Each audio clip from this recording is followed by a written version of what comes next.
തിരുനാമത്തിന് മഹത്വം ഉണ്ടാകട്ടെ. കർത്താവായ യേശു ക്രിസ്തുവിൻ്റെ സ്നേഹം നിറഞ്ഞ നാമത്തിൽ നിങ്ങൾക്ക് ഓരോരുത്തർക്കും എൻ്റെ എളിയ സ്നേഹവന്ദനം. നാളുകളായി അല്ല, മാസങ്ങളായി, പോരാ വർഷങ്ങളായി ഈ അതിരാവിലെ 5:30 മണിക്ക് പീസ് മൗണ്ട് ഇൻ്റർനാഷണൽ മിനിസ്ട്രിയുടെ ആഭിമുഖ്യത്തിലും ഫോർ മൈ ജീസസ് എന്ന ഈ യൂട്യൂബ് ചാനലിലൂടെയും ഈ ജീവനുള്ള ക്രിസ്തുവിൻ്റെ സന്ദേശം, സുവിശേഷം ലോകമെമ്പാടും എത്തിക്കുവാൻ കർത്താവ് നമ്മെ സഹായിച്ചു. കർത്താവ് ഇത്രത്തോളം കൊണ്ടുവന്നു. കേൾവിക്കാരായ പ്രേക്ഷകരായ നിങ്ങൾ ഇല്ലെങ്കിൽ ഈ ശുശ്രൂഷകളെല്ലാം നിശ്ചലമായിരിക്കും. ഞാൻ നിങ്ങളെ പ്രത്യേകം അഭിനന്ദിക്കുന്നു, അനുമോദിക്കുന്നു. അതിരാവിലെ 5:30 തന്നെ ഈ മെസ്സേജ് കാണുന്നവർ കുറേ പേരുണ്ട്, എന്നെ വിളിക്കാറുണ്ട്. അത് സമൂഹത്തിലെ വിവിധ തലങ്ങളിലുള്ളവരുണ്ട്. കേരളത്തിലും പോരാ ഇന്ത്യയിലും വിദേശത്ത് പല രാജ്യങ്ങളിൽ വരുന്ന ഈ സുവിശേഷം കേൾക്കുക മാത്രമല്ല, അനേകർക്ക് ഇത് അയച്ചു കൊടുക്കുകയും ചെയ്യുന്ന പലരുമുണ്ട്. ഞാൻ അവരെല്ലാം ഓർത്ത് ദൈവത്തെ സ്തുതിക്കുന്നു. യേശുക്രിസ്തുവിൻ്റെ നാമത്തിൽ അവരെ ഞാൻ അനുഗ്രഹിച്ച് പ്രാർത്ഥിക്കുന്നു. കാരണം ഈ പീസ് ഇൻ്റർനാഷണൽ മിനിസ്ട്രിയുടെ ആഭിമുഖ്യത്തിൽ നടത്തുന്ന ഈ ശുശ്രൂഷകൾക്കൊന്നും വെസ്റ്റഡ് ഇൻട്രസ്റ്റ് ഇല്ല, ഒരു സ്ഥാപിത താല്പര്യമില്ല. സഭയിലേക്ക് ആളെ കൂട്ടാനോ അല്ലെങ്കിൽ ഒരു ആൾബലം കാണിക്കാനോ അല്ലെങ്കിൽ ആളാകാനോ പൈസ സമ്പാദിക്കാനോ മറ്റൊന്നുമില്ല. പ്രിയരെ, വളരെ നിഷ്കളങ്കമായ ഒരാഗ്രഹം. ഒറ്റ വാക്കിൽ പറഞ്ഞാൽ സ്വർഗം നിറയണം, നരകം ശൂന്യമാകണം. സ്തോത്രം. ആത്മാക്കൾ രക്ഷിക്കപ്പെടണം, ആരും നശിച്ചു പോകാതെ എല്ലാവരും മനസ്സാന്തരപ്പെടുവാൻ ദൈവം ഇച്ഛിച്ച് മനുഷ്യരോട് ദീർഘക്ഷമ കാണിച്ചുകൊണ്ടിരിക്കുകയാണ്. അതുകൊണ്ടാണ് കർത്താവായ യേശുക്രിസ്തു രണ്ടാമത്തെ വരവ് വൈകുന്നത് പോലും. അങ്ങനെ കർത്താവിൻ്റെ വചനം പറയുന്നു, പത്രോസ്ലീഹ എഴുതി, കർത്താവിൻ്റെ ദിവസമോ കള്ളനെപ്പോലെ വരും. അന്ന് ആകാശം കൊടും മുഴക്കത്തോടെ ഒഴിഞ്ഞു പോകും, മൂലപദാർത്ഥങ്ങൾ കത്തിയഴിയുകയും ഭൂമിയും അതിലുള്ള പണികളും വെന്തുപോകുകയും ചെയ്യും. ഇങ്ങനെ ഇവയൊക്കെയും അഴിവാനുള്ളതായിരിക്കയാൽ ആകാശം ചുട്ടഴിവാനും മൂലപദാർത്ഥങ്ങൾ വെന്തുരുവാനുള്ള ദൈവദിവസത്തിൻ്റെ വരവ് കാത്തിരുന്നും ബന്ധപ്പെടുത്തിയും കൊണ്ട് നിങ്ങൾ എത്ര വിശുദ്ധ ജീവിതവും ഭക്തിയുള്ളവരായിരിക്കണം. അതെ, കർത്താവ് ദിവസം കള്ളനെപ്പോലെ വരും. ചിലർ ചിന്തിക്കുന്നത് പോലെ കർത്താവ് തൻ്റെ വാഗ്ദത്തം നിവർത്തിക്കാൻ താമസിക്കുന്നില്ല. എന്തുകൊണ്ടാണ് കർത്താവായ യേശുക്രിസ്തു രണ്ടാമത്തെ ഒരു വൈകുന്നത്? ആരും നശിച്ചു പോകാതെ എല്ലാവരും മാനസാന്തരപ്പെടുവാൻ ദൈവം ഇച്ഛിച്ച് നിങ്ങളോട് ദീർഘക്ഷമ കാണിക്കുന്നേ ഉള്ളൂ. മോനെ, നിന്നോട്, എന്നോട്, അനേകായിരങ്ങളോട് ദീർഘക്ഷമ കാണിച്ചുകൊണ്ടല്ലേ നമ്മൾ അന്ന് രക്ഷിക്കപ്പെട്ടത്. നമ്മൾ രക്ഷിക്കപ്പെടുന്നതിന് മുമ്പ് യേശു വന്നിരുന്നെങ്കിൽ നമ്മൾ എത്തുമായിരുന്നോ? ഇല്ല. ഒരു മൂഢസ്വർഗത്തിൽ ജീവിച്ചവരല്ലേ നമ്മൾ.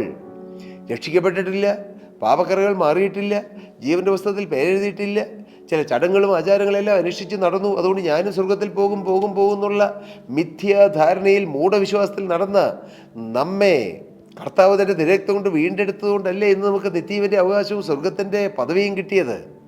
ഇതിനു മുമ്പായിരുന്നെങ്കിൽ പാട്ടുകാരൻ പാടി, അന്നേ മരിച്ചു പോയെങ്കിൽ എൻ ദൈവമേ ഞാൻ ചെന്നേ വന്നരകമതിൽ.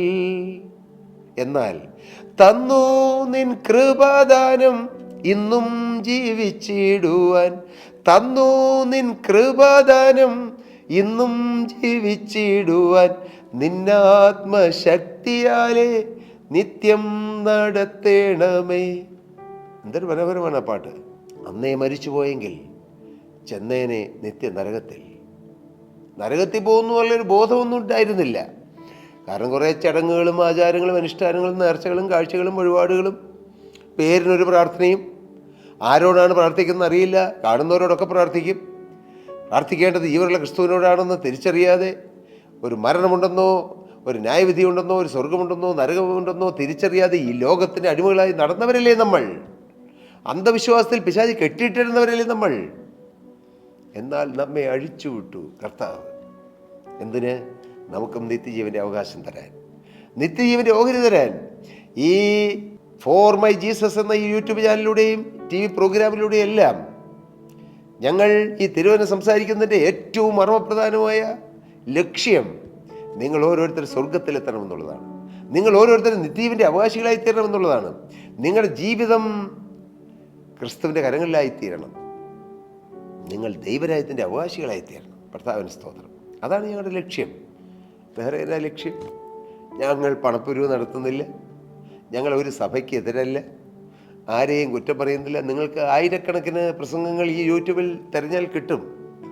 ഞാനും എൻ്റെ പ്രിയ ഭാര്യയും പറഞ്ഞതായ മെസ്സേജുകൾ, പാട്ടുകൾ, ആ പാട്ടിൻ്റെ ആമുഖങ്ങൾ, ഇതിലൊന്നും ഞങ്ങൾ ഏതെങ്കിലും ഒരു സഭയെ കുത്തി പറയുന്നില്ല. എന്തിന്? കർത്താവിന് സ്തോത്രം. എല്ലാവരും രക്ഷിക്കപ്പെടണം. അതിന് മുഖാന്തരം ഈ ജീവൻ്റെ വചനമാണ്. യേശുക്രിസ്തു 2000 വർഷം മുമ്പ് കാൽവറിയിൽ ഒഴുക്കിയ തിരുരക്തത്താൽ, redemption through the shed blood of Jesus Christ, യേശുക്രിസ്തുവിൻ്റെ ചൊരിഞ്ഞ രക്തത്താലുള്ള വീണ്ടെടുപ്പ്, വീണ്ടും ജനനം ഓരോരുത്തരും പ്രാപിക്കണം. കർത്താവായ യേശുക്രിസ്തു പറഞ്ഞു, അല്ലല്ല, മാനസാന്തരപ്പെടാഞ്ഞാൽ നിങ്ങളെല്ലാവരും അങ്ങനെ തന്നെ നശിച്ചു പോകും. ആമീൻ ആമീൻ, ഞാൻ നിന്നോട് പറയുന്നു, പുതുതായി ജനിച്ചില്ല എങ്കിൽ ദൈവരാജ്യം കാണുവാൻ ആർക്കും കഴിയില്ല. കർത്താവായ യേശുക്രിസ്തു പ്രസംഗിച്ചു തുടങ്ങി, കാലം തികഞ്ഞു, ദൈവരാജ്യം സമീപിച്ചിരിക്കയാൽ മാനസാന്തരപ്പെട്ട് സുവിശേഷത്തിൽ വിശ്വസിപ്പീൻ. ഇതെല്ലാം ദൈവത്തിൻ്റെ വചനമാണ്. സ്തോത്രം. പ്രിയപ്പെട്ട ഞങ്ങൾ ജനത്തോട് അറിയിക്കുകയാണ്. ഇതെല്ലാം തികഞ്ഞ് സമയമൊക്കെ ഇഷ്ടം പോലെ ബാക്കി വന്നതിന് ശേഷം ഒരു പ്രസംഗം ആയിക്കൊള്ളട്ടെ എന്ന് പറഞ്ഞ് പ്രസംഗിക്കുന്നതല്ല. ഞങ്ങളുടെ ഔദ്യോഗിക തിരക്കിൻ്റെയും ജോലി തിരക്കിൻ്റെയും ശുശ്രൂഷ തിരക്കിൻ്റെയും എല്ലാ മധ്യത്തിൽ സമയം കണ്ടെത്തി കർത്താവിൻ്റെ ശുശ്രൂഷ ചെയ്യുന്നു. ഞങ്ങളുടെ പീസ് മൗണ്ട് ഇൻ്റർനാഷണൽ മിനിസ്ട്രിയുടെ ദൈവമക്കൾ കുറേ പേര് എന്നും 4:30 എഴുന്നേൽക്കും, പ്രാർത്ഥിക്കും, ഒരുമിച്ച് പ്രാർത്ഥിക്കും, പ്രാർത്ഥനാ വിഷയം പറഞ്ഞവർക്ക് വേണ്ടി പ്രാർത്ഥിക്കും, ദേശങ്ങൾക്ക് വേണ്ടി പ്രാർത്ഥിക്കും, രാജ്യങ്ങൾക്ക് വേണ്ടി പ്രാർത്ഥിക്കും, ഒരു ഉണർവിന് വേണ്ടി പ്രാർത്ഥിക്കും. മൂവാറ്റുപുഴയിൽ ഒരു ഉണർവ് നടക്കണമേ, എറണാകുളം ജില്ലയിൽ ഒരു ഉണർവ് നടക്കണമേ, കേരള സംസ്ഥാനത്തിലൊരു ഉണർവ് നടക്കണമേ, ഇന്ത്യയുടെ വിവിധ സംസ്ഥാനങ്ങളിലും കേന്ദ്രഭരണ പ്രദേശങ്ങളിലും ഉണർവ്, ആത്മാവിൻ്റെ ഉണർവ്, പരിശുദ്ധാത്മാവിൻ്റെ ഉണർവ് നടക്കണമേ.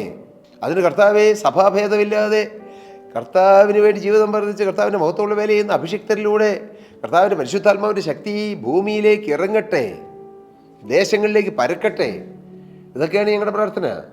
ലോകമെമ്പാടും യേശുക്രിസ്തുവിന് വേല ചെയ്യുന്നവർ, യേശു തൻ്റെ രക്തം കൊടുത്ത് വിലയ്ക്ക് വാങ്ങി കർത്താവിൻ്റെ മക്കൾ ഒറ്റക്കെട്ടായി നിന്ന് ഉണർവ് വേണ്ടി പ്രാർത്ഥിക്കട്ടെ. ഇതൊക്കെയാണ് ഞങ്ങളുടെ ആഗ്രഹം. സ്തോത്രം. ഞങ്ങൾക്ക് യേശുവിൻ്റെ രക്ഷിതാവും കർത്താവായി സ്വീകരിച്ച് യേശുവിൻ്റെ രക്തത്താൽ വീണ്ടെടുക്കപ്പെട്ട് പിതൃപുത്ര പരിശുദ്ധാത്മാവിൽ വിശ്വസിച്ച് യേശുക്രിസ്തു 2ാമത്തെ വരവിന് വേണ്ടി ഒരുങ്ങി കാത്തിരിക്കുകയും പരിശുദ്ധാത്മാവിൻ്റെ പ്രവർത്തനത്തിൽ വിശ്വസിക്കുകയും ചെയ്യുന്ന എല്ലാവരോടും ഞങ്ങൾക്ക് കൂട്ടായ്മയുണ്ട്.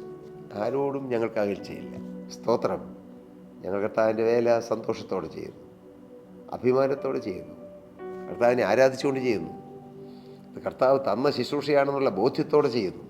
അപ്പോസ്തലനായ പൗലോസ് പറഞ്ഞു, ഞങ്ങളെ ശുശ്രൂഷകരായി തിരഞ്ഞെടുക്കാൻ കർത്താവിന് ബോധ്യമായി, അല്ലേ? ഞങ്ങളെ യോഗ്യരെന്നെ ശുശ്രൂഷയ്ക്ക് തിരഞ്ഞെടുത്തതിനാൽ ഞങ്ങൾ കർത്താവിനെ സ്തുതിക്കുന്നുവെന്ന്. ഹല്ലേലൂയ.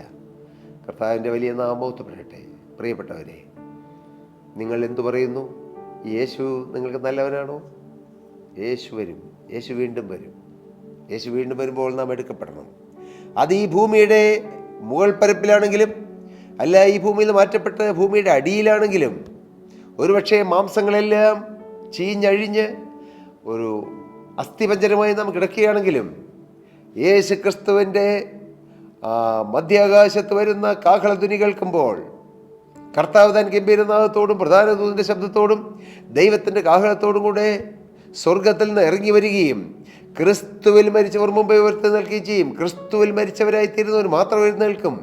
പിന്നെ ജീവനോടെ ശേഷിക്കുന്നവരായി നാം, ക്രിസ്തുവിൽ ജീവനോടെ ശേഷിക്കുന്നവരായി നാം അവരോടൊരുമിച്ച് കർത്താവിനെ എതിരേൽപ്പാൻ ആകാശത്തിൽ മേഘങ്ങളിൽ എടുക്കപ്പെടും.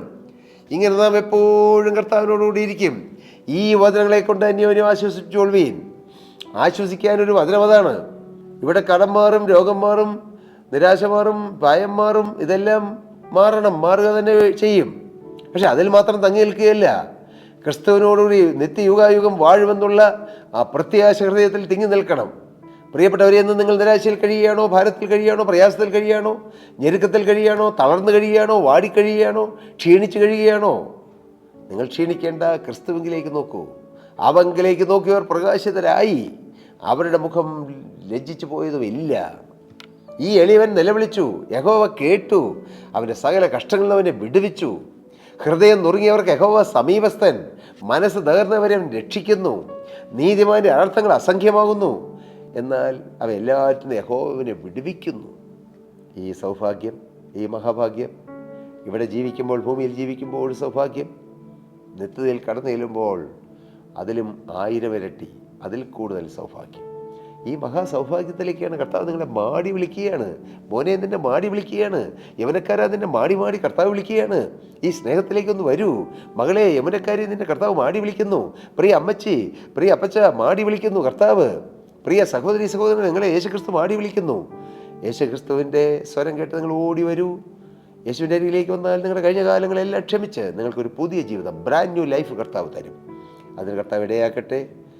യേശുക്രിസ്തുവിൻ്റെ നാമം ചൊല്ലി ഞങ്ങൾ നിങ്ങളെ അനുഗ്രഹിച്ച് പ്രാർത്ഥിക്കുന്നു. എല്ലാ നന്മകളാലും കർത്താവ് നിങ്ങളെ നിറയ്ക്കട്ടെ. സ്വർഗീയ നന്മകളാൽ കർത്താവ് നിങ്ങളെ അനുഗ്രഹിക്കട്ടെ. ദൈവനാമം മഹത്വപ്പെടട്ടെ. പ്രിയ സഹോദരി സഹോദരങ്ങളെ, നിങ്ങൾക്ക് ഏതെങ്കിലും പ്രാർത്ഥനാ വിഷയങ്ങളുണ്ടോ? താഴെ കാണുന്ന നമ്പറുകളിൽ ഞങ്ങളുമായി കോൺടാക്റ്റ് ചെയ്താൽ ഞങ്ങൾ നിങ്ങൾക്ക് വേണ്ടി പ്രാർത്ഥിക്കാം. കർത്താവ് നിങ്ങളെ അനുഗ്രഹിക്കുമാറാകട്ടെ. സ്തോത്രം.